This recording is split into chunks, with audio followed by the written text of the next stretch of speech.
Hey guys, welcome back to Buzzer to Buzzer.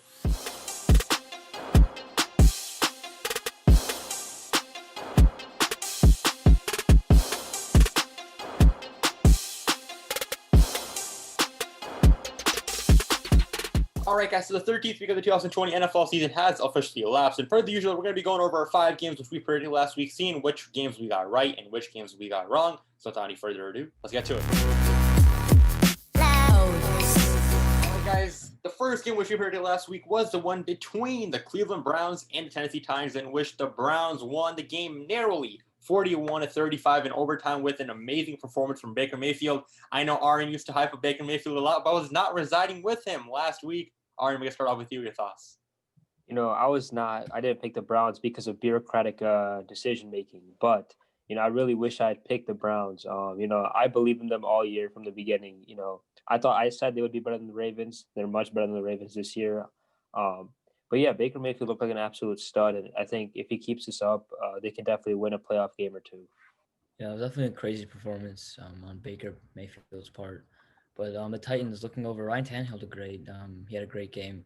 But I think the reason why the Titans lost in overtime, and I think they would have won by a bigger margin if Derrick Henry didn't, if he performed well like he usually does. I think what Derrick Henry is, sometimes he has insanely good games, and then the next game he's just inconsistent and then like underperforms a bit. Maybe that could be because of the Browns' good run defense, but he was just looking like he just wasn't playing how he usually does, and I think that's why they lost the game.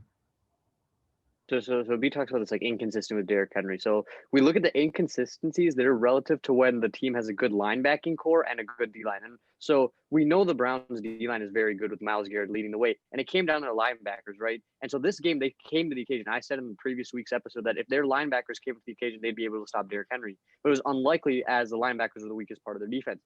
Except in their game planning, the linebackers stepped up and they were able to stop Derrick Henry, causing these inconsistent games. When a team has a bad linebacker core, Derrick Henry does not perform well. Exactly. Not much more to say, guys, right here. I'm surprised that Baker Mayfield, the Browns were looking like an offensive juggernaut in that first half, scoring 38 points. That was phenomenal. And although they got a bit slowed down in the second half of the line for the Titans to come back, still phenomenally well. I'm surprised that they're 9-3. Crazy to think about. The Cleveland Browns have a winning record for sure, guaranteed now. And I think that they can for sure make the playoff for the first time in who knows how many years. All right, guys, moving on for the second game, which we predicted last week, that being between the Los Angeles Rams and the Arizona Cardinals. Now, guys, the Rams did end up winning the game 38-28, improving the record to 8-4 with a notable performance from none other than Jared Goff. Our thoughts on this game? The Cardinals have been in a free fall after that Hail Mary win against the Buffalo Bills. They've lost very close games, and Kyler Murray specifically hasn't played extremely well. They could turn it around. They can turn it around at the end of the season. They have a pretty easy schedule coming up, except the Rams. But if the Cardinals don't do something now, they might even miss the playoffs.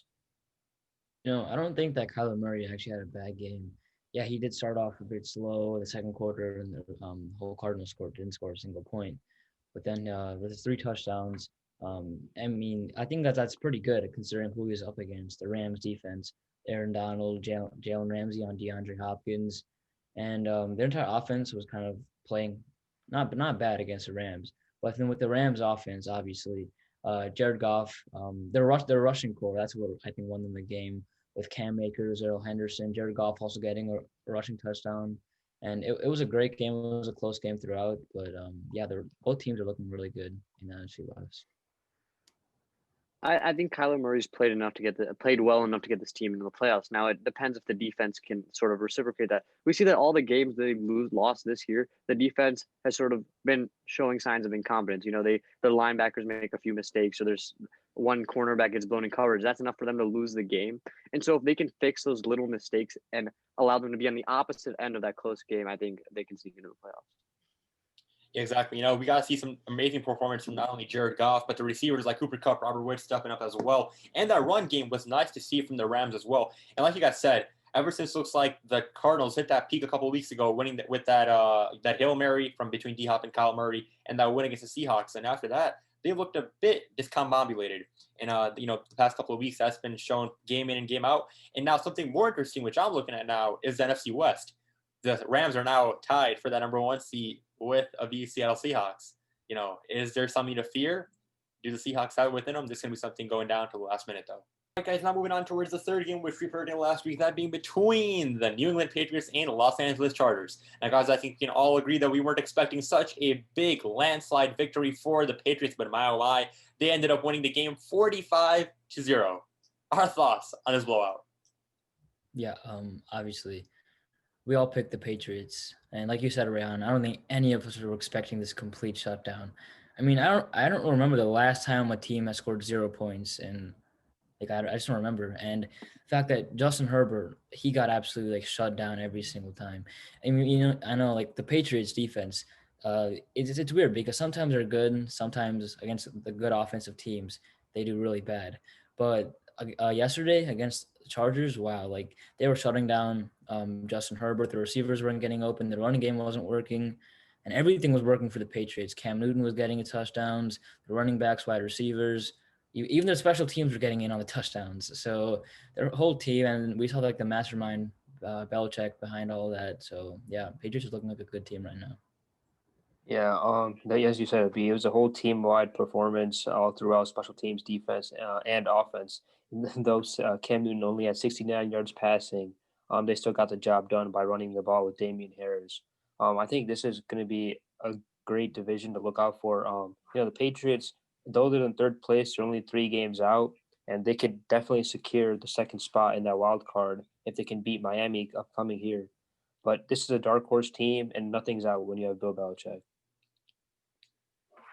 I completely agree. This team played amazing. Bill Belichick got his 50th win in a different stadium, an NFL record. And to show that this just showed how incompetent the Chargers are when it comes to coaching. Anthony Lynn, I know he's not the play caller, but they don't even prepare for this game. As an NFL team, if you score, you have to score at least 3 points. There's no reason to be shut down 45-0. And so going out there, the coaches have to not prepare well enough, and the play calling did. Exactly, Harsh. Not much to say. I'm disappointed. Justin Herbert, I've been with him you and I have been with him since the beginning of the season, and he seemed get shut down like that. The Patriots, usually you think it's an offensive, defensive side of the game, but that Patriots special teams, the punt return team, that was phenomenal to see. And now I'm looking at the Chargers' long-term future and expecting some major changes in that staff to happen to allow Justin Herbert and that offense to be put in a position of success. All right, guys, now moving on towards the fourth game between our hometown team, the Chicago Bears, against the Detroit Lions. Now, guys, all was looking well heading into the fourth quarter. We had a 10-point lead. Mitch Trubisky was leading the pack all the way. It was working until the fourth quarter rolls around. We end up allowing 14 points and end up losing the game 34-30, matching the Lions' record of 5-7. Our thoughts on this loss? A lot of people are going to be quick to call out the offense, especially the play calling at the end of the game that set up the Lions touchdown to go ahead. But, I think I want to really look at the defense here. Defense, though they did get one turnover, they allowed, I think, Matthew Stafford to throw for almost 400 or 350 yards, 3 touchdowns, and the Lions offense was moving up and down at will. And for a defense that's known to be top 5 in the league, they sure didn't play like it. So I think even though the offense did struggle at times, I think this loss was on defense. Yeah, I mean, we were worrying about Matt Stafford. He had over 400 yards, 3 touchdowns. And what's crazy is that Adrian Peterson, he was looking like his prime out here when he's that old. What you're saying is completely true with the Bears defense. I mean, they are known as that's definitely their best part about the whole team, right? And the offense wasn't that great. Obviously, it's the usual, but their defense was definitely lacking, especially in the fourth quarter. They didn't clutch up. They had to make some stops, and obviously they lost the game. So I think I agree with you when you say the defense was on the defense that game. I think the Bears are playing a waiting game now. They're just waiting for all the heads to roll in the front office, going from coaching all the way to general manager with Ryan Pace. And so I think they know this season's over, so they're sort of coasting until the end and waiting for everyone to clean house. Exactly. There was some hope at the beginning of the game. Mitch Trubisky, he has that thing against the Lions. I was looking, whoa, is this the Mitch Trubisky we know? But it looks like that magic was lost in the fourth quarter. We call him fourth quarter Mitch, but clearly not this game. And like Harshy said, expecting some big changes, explaining the house. They don't even got to clean the house. They got to destroy the house and then build a new one from the ground up. Because it's time for this organization to sell. The Virginia team owner, there needs to be some big changes at the upper level. And without those changes, this Bears team is not going to get better. All right, guys, and now moving towards the fifth and final game, which we predicted last week, that being between the Buffalo Bills and the San Francisco 49ers, in which the Bills ended up winning the game 34-24, improving their record to 9-4 behind the performance from Josh Allen. Our thoughts on this game? Josh Allen's played probably the best game of his career so far. He was incredibly efficient and tore up that 49ers defense. I think we saw the Steelers lose, and it's looking more and more like the Bills could potentially be that second best team in the AFC and to rival with the Chiefs. Josh Allen's looking amazing. Their Bills defense finally has gotten healthy, and they're definitely a Super Bowl contender this year. I think this game goes to show that, one team simply just outplayed the other. The 49ers didn't have any major flaws on the defensive or offensive side of the ball. They simply, failed to score at the goal line once with Nick Mullins, but that was about their only mistake that whole game. The secondary played the best could, linebackers, D-line, and their offense with Nick Mullins did the best he could. It's just the Bills were a better team, so at the end of the day, they came out with a victory. That game kind of went how I thought it would be. It was definitely close throughout the entire game, and obviously we predicted the Bills. I do want to give some credit to Josh Allen, though. Like Arian said, he had a great game. He started off the season strong. Then he had that mid-season slump a bit where he didn't do that great for 3 or 4 games. And now he's climbing back up. Like he's doing great right now. And with I also want to give credit to the 49ers, actually, with that many players being gone and not even having a starting quarterback. I mean, Nick Mullins, I got to give him some credit. He's doing great on that team. They did beat the Rams last week, so obviously something's going right for them. So both these teams are doing really great right now, and I want to see what they do in the playoffs. Exactly. I'm surprised. The 49ers came out, gave it their 100.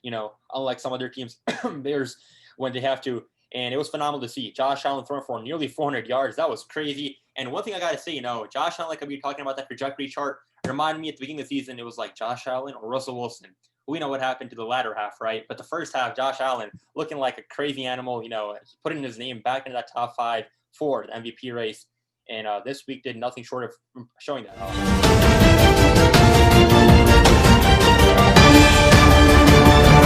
Analysis of this week's upsets. Let's talk about the Washington Football Team and the New York Giants. The NFC East came out to show this week, tearing up the undefeated team and the supposedly third best team in the NFC, Seahawks. Oh my God. What a week from these two teams. The NFC East is starting to change the narrative. Yeah, not every day we get to say that, but for sure, somehow Abi, although his team is clearly not in number 1 contention, Abi is in number 1 spot for the cumulative record predictions, with Arian right behind Harsh and 3rd, and me at the 4th position. It's going to be interesting to see how these next 3 weeks play out and who is at the number 1 spot. As always, guys, be sure to hit that like button, subscribe, and comment down below your main takeaways from these games this week. And if you do not want to talk about these 4 games or 5 games, you can always talk about the Seahawks losing as well.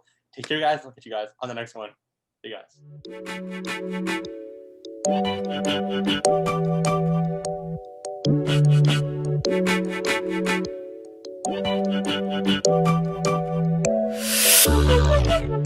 guys.